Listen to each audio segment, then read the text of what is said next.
बित्ती नाम की एक लड़की अपनी दादी के साथ एक गांव में रह रही होती है। बित्ती और दादी दो ही लोग होते हैं अपने परिवार में, और कहीं ना कहीं फाइनेंशियली बहुत ज्यादा दिक्कत होती है उनके साथ, जिसकी वजह से ये लोग बहुत मुश्किल से अपना गुजारा कर पाते हैं। राइट। बित्ती और दादी मिलकर धागों से फैब्रिक बनाते हैं, जिससे वो लोग फैब्रिक बनाने के बाद मार्केट में बेचकर अपना गुजारा करते हैं। बित्ती और दादी का जो गांव होता है ये बहुत ज्यादा हुनरमंद लोगों से भरा हुआ होता है और बहुत ज्यादा एक्टिव होते हैं। कहीं ना कहीं मतलब नॉलेज में बहुत ज्यादा अच्छे स्मार्ट लोग होते हैं, जिसे कहते हैं ना कि ओवर थिंकर होते हैं। तो होता क्या है कि बित्ती एक दिन बहुत डिस्टर्ब होती है अपनी लाइफ में, सोच रही होती है कि पास्ट में लाइफ कैसी रही और आगे क्या प्लान है, बिकॉज वो समझती है इस चीज को कि कहीं ना कहीं धागे से कपड़ा बुनने में बहुत समय जाता है और वो मार्केट में बहुत अच्छी कीमत भी उनको नहीं मिलती। तो बित्ती क्या करती है कि एक्सप्लोर करने का प्लान करती है। तो वो गांव से घूमते घूमते एक शहर में चली जाती है। अब शहर में जाके देखती है तो शहर में बहुत ही खूबसूरत कपड़े जो होते हैं वो बिक्रे होते हैं मार्केट में। अब वो ध्यान से हर एक कपड़े को देखती है, प्राइस पूछती है, अंडरस्टैंड करती है बित्ती ये चीज कि अगर वो जो फैब्रिक घर पे प्लेन बनाते हैं, अगर उसमें डिजाइन डालें, कढ़ाई बुनाई डालें और शहर की तरह उसमें कहीं ना कहीं मिरर वर्क डालें, तो उसका जो प्राइस है वो कहीं ना कहीं अच्छा हो जाएगा। एक अच्छी कीमत पे उनको वही सेम फैब्रिक का बेनिफिट होगा प्राइस वाइज। तो बित्ती वापस आती है तो उसकी एक फ्रेंड होती है कनिका, वो बहुत ज्यादा टॉकेटिव होती है। कनिका क्या करती है, कनिका भी बित्ती की तरह अपने माइंड में आइडियाज लाती है कि कुछ ना कुछ नया किया जाए। अगेन मैं वही कहना चाहूंगी कि बित्ती के गांव में जो लोग होते हैं बहुत ज्यादा इंटेलिजेंट होते हैं, बहुत ज्यादा थॉटफुल होते हैं, बहुत ज्यादा उनके पास आइडियाज होते हैं, क्रिएटिव लोग होते हैं। बट करे तो ये लोग वो होते हैं जो कहीं ना कहीं बहुत ज्यादा आलसी होते हैं, ओवर थिंकर होते हैं, जिसकी वजह से ये अपने आइडिया को लेकर इंप्लीमेंट नहीं कर पाते हैं। ठीक है। तो बित्ती की जो फ्रेंड होती है कनिका, वो बित्ती को बोलती है कि क्यों ना हम कुछ बिजनेस शुरू करें। तो बित्ती कुछ रिएक्ट नहीं करती, क्योंकि बित्ती के माइंड में ना एक थॉट चल रहा होता है। बित्ती को याद आता है कि एक गुरुदेव ने कहा था, आइडिया इज समथिंग जिसको सीक्रेट रखने की कितनी ज्यादा जरूरत होती है। और वो जो गुरुदेव होते हैं वो एग्जाम्पल देते हैं। तो मान के चलिए कि अगर एक बीज है और वो आपने जमीन में गाड़ दिया और आप उसको कंटिन्यूअसली पानी दिए जा रहे हो, आप उसका ध्यान रख रहे हो, किसी को नहीं पता वो बीज कहाँ है, उसकी क्या कंडीशन है, कितने टाइम में ग्रो होगा, किस चीज का बीज है, nobody knows it. That is the only thing कि वो सीक्रेट किसी को पता ही नहीं है। इसीलिए वो जो बीज है वो अपनी पूरी ताकत के साथ, क्षमता के साथ, अपने समय के अनुसार फ्रूटफुल रिजल्ट देने के लिए तैयारी करता है। और जब वो जमीन से बाहर निकलता है तब जाके दुनिया उसको देखती है, लेकिन वो जड़ से बाहर निकल चुका होता है। तो अब वो अपनी आगे फ्रूट वाली लाइफ को देखने के लिए तैयार होता है। तो ऐसा ही कुछ बित्ती के माइंड में चलता है कि इस आइडिया को सीक्रेट रखने की बहुत ज्यादा जरूरत है।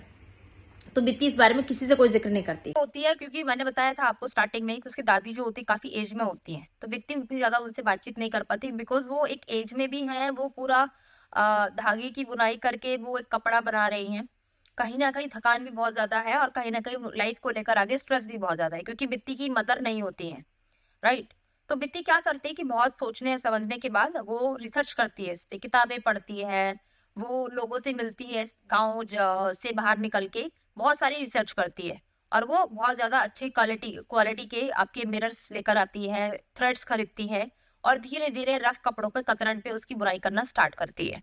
और वो करते करते 1 डेढ़ महीने के अंदर अपने आप को पूरी तरह से तैयार कर लेती है। फिर वो फैब्रिक उठाती है फाइन क्वालिटी का और उसका पूरा शॉल का डिजाइन करती है, उसपे मिरर लगाती है, कढ़ाई बुनाई करती है, तो कहीं न कहीं वो बहुत ही वो ब्यूटीफुल सा एक फैब्रिक रेडी हो जाता है। तो वो पूरा रेडी होने के बाद दादी को दिखाती है। दादी जो होती है वो कहीं न कहीं उसको देखकर दादी की आँखों में आँसू आ जाते हैं और वो कहती है कि तेरी मदर भी ऐसे ही थी, पर अब वो रही नहीं। उसे भी बहुत सारे नए-नए आइडियाज़ को एग्ज़ीक्यूट करना पसंद था और वो भी तेरी तरह कुछ न कुछ क्रिएटिव काम करती रहा करती थी। और आज वो होती तो कितना खुश होती तुम्हें देखकर।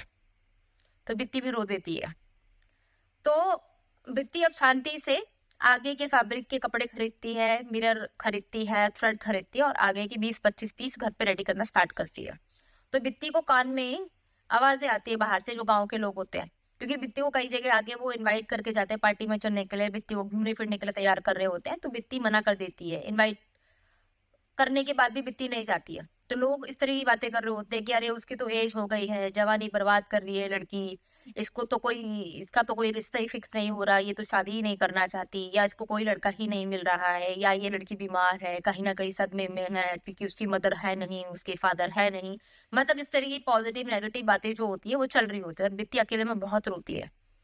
यकीन मानिए वो फिर भी अपना फोकस को कंटिन्यू करती है और शॉल बनाने के लिए लग जाती है। 20-25 पीस तैयार करते-करते बित्ती के जो हाथ होते हैं वो कहीं न कहीं बहुत ज़्यादा स्वेल कर जाते हैं। फिंगर्स में जो सुई से जिससे वो कढ़ाई बुनाई करती है, ब्लीडिंग होती है, निशान बन जाते हैं, चोटें लगती है बित्ती को, पर बित्ती जो होती है वो स्टॉप नहीं करती खुद को और वो एक से एक फाइन पीस तैयार करती है और जब वो सारे कपड़ों को अपनी दादी को दिखाती है, अगेन दादी बहुत शॉक्ड होती है बिकॉज़ वो एक से बढ़कर एक मास्टरपीस होते हैं। उसके बाद बित्ती क्या करती है उन सबको रेडी करके शहर की तरफ निकल जाती है और शहर में वापस उस बाजार में जाती है और बहुत सारे लोगों से मिलती है और उनको अपना जो फैब्रिक होता है जो उसने रेडी किया है वो दिखाती है। करीम नाम का एक व्यक्ति होता है जो कहीं न कहीं उसके फैब्रिक को देख के बहुत ज़्यादा खुश होता है। वो पूछता है कि ये किसने बनाया और ये कहाँ से आया? तो बित्ती बहुत कॉन्फिडेंट के साथ बोलती है कि इसको मैंने बनाया है और इसको रेडी करने में इतना वक़्त लगा है। तो वो क्या करता है बित्ती के सारे जो कपड़े होते हैं 20 पीसेस जो होते हैं शॉल के वो खरीद लेता है। उसके बाद वो बित्ती को बोलता है कि मुझे ऐसे ही और इससे यूनिक डिज़ाइन के 50 पीसेस और चाहिए और वो बित्ती को एडवांस पैसे देता है। अब बित्ती खुशी-खुशी वापस अपने गाँव में आती है और वो बहुत ज़्यादा खुश होती है। कहीं न कहीं उसके माइंड में ना थॉट चल रहे होते हैं कि वाओ इट्स सो ब्यूटीफुल। मतलब इतनी मेहनत करने के बाद, इतना सब करने के बाद कितने अच्छे से मेरा काम हो गया, मेरी ज़िंदगी सुधर जाएगी। बहुत सारे थॉट चल रहे होते हैं और कहीं न कहीं सबसे पहला जो उसके माइंड में थॉट होता है, वो होता है कि दादी के लिए और अपने लिए एक अच्छा-सा घर बनवाऊँगी। तो जब वो वापस जाती है, तो कहीं न कहीं वो लोगों से मिलती है और पैसे एडवांस देकर उसे घर में मटेरियल आता है। तो लोग देखते हैं बहुत अच्छी-सी क्वालिटी की ईंटें आई हुई हैं, बहुत डिज़ाइनर सी चीज़ आई हुई है, गेट आए हुए हैं, बहुत सारी चीज़ें आई हुई हैं। तो लोग बड़े ना मतलब हैरान होते हैं और कहीं न कहीं वो दादी से और बित्ती से मिलना स्टार्ट करते हैं, पूछते हैं ये सब कैसे? तो बित्ती क्या करती है कि एक मीटिंग रखती है अपने घर के एक रूम में और वहाँ सबको बताती है कि उसने अपनी लाइफ़ को इस करियर को बनाने के लिए कितनी मेहनत की है।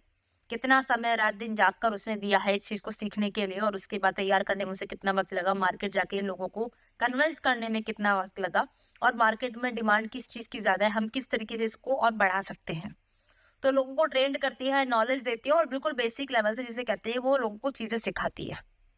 तो उसकी चीज़ें बहुत सारे लोग सीखते हैं।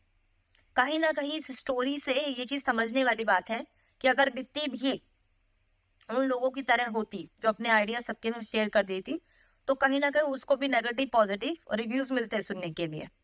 जो उसकी चीज़ों को लेकर एक रिव्यू करते लोग, ठीक है? क्योंकि उसकी जो फ्रेंड थी कनिका उसने जब टी स्टॉल लगाया और टी स्टॉल के बारे में जब बात की बित्ती से, तो बित्ती ने अपना कोई थॉट नहीं दिया।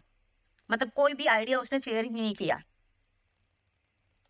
अब आप ये समझिए कि जब वो टी वाला आइडिया जो होता है कनिका मार्केट में एग्जीक्यूट करती है और जाके एक टी स्टॉल लगाती है, वहाँ पर कोई नहीं आता है। लोग देख के चले जाते हैं बट उसकी एक भी चाय की प्याली नहीं बिकती है। कहीं न कहीं कनिका जो होती है वो बहुत ज़्यादा उदास हो जाती है, बहुत ज़्यादा रोती है क्योंकि उसका जो आइडिया होता है वो फेल हो चुका होता है। तो सीखने वाली बात यही है दोस्तों कि बित्ती हो या कनिका, आपके सामने दोनों की स्टोरी मैंने कंबाइन तरीके से शेयर की है।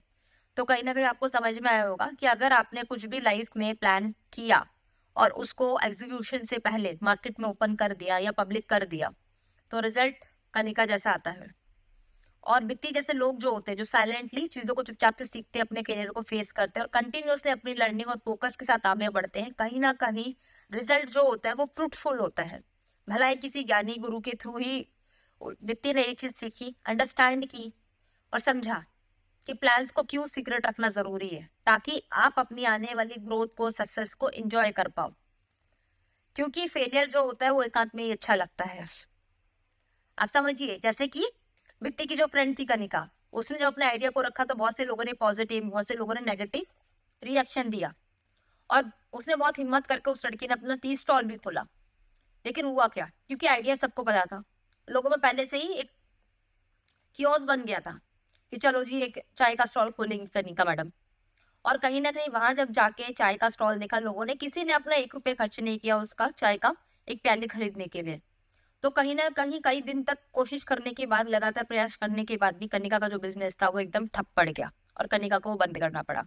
तो दोस्तों my suggestion is this only कि अपनी लाइफ़ में जो भी करना चाहते हो, चाहे आप उसमें 100 नहीं, 200 नहीं, 500 बार ही क्यों ना फेल हों, कभी भी उस फेलियर का जो एक ड्यूरेशन होता है ना, जो आपकी लर्निंग का टाइम होता है, जब तक आप किसी चीज़ में परफेक्ट ना बन जाए, उसको मार्केट में ओपन मत करिए। क्योंकि आइडिया अगर सबको पता होगा, तो यकीन मानिए एक से एक धुरंधर लोग मार्केट में बैठे हुए हैं। जो आइडिया सुनने के पैसे देते हैं, जो आइडिया समझने के पैसे देते हैं और आइडिया को एग्जीक्यूट करने के पैसे देते हैं। कुछ लोगों के पास पैसा बहुत है पर आइडिया नहीं है।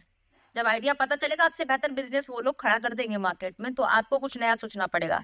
It's better to always keep your plan secret before telling anybody. Hope इस स्टोरी के माध्यम से आप समझ पाए होंगे how important it is to keep your plan secret, grow in silent and win in public. Thank you so much.